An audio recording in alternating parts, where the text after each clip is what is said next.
歡迎大家嚟到 Simple A Class 嘅 YouTube channel。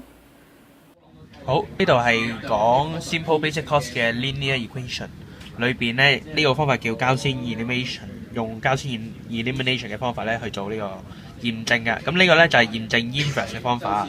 咁咧如果有考試有時間咧，做一個 check 下我做嘅 inverse 啱唔啱咧？其中一個方法咧就係原本嗰個再乘翻 inverse 就等於 I 啦。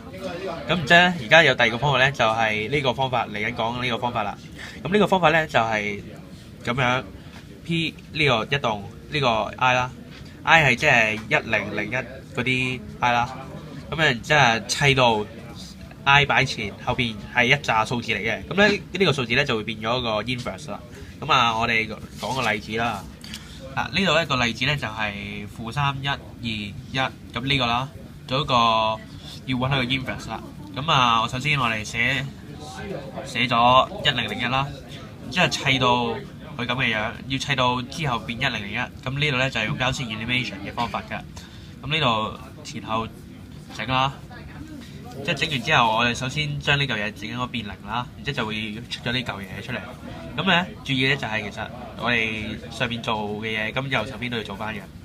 咁一砌啦，即係砌到呢度啦，你咁插翻落去啦。咁呢個咧就成個呢個令到變咗呢個1，咁呢個左邊咧都咁成啦。然之後變咗呢嚿，即係砌翻上去，令到呢嚿嘢變0。咁呢個咧其實可以融合嚟一個 step 嘅，咁樣就變咗呢個嘢。咁最後咧就係呢個有3個變翻1。咁呢個咧就會出現咗個1001，即係 I 嘅樣啦。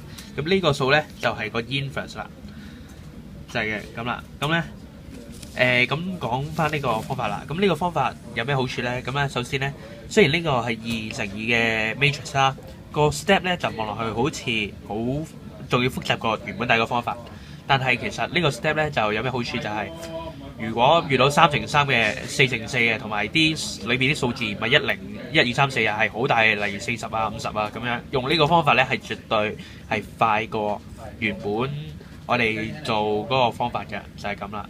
完。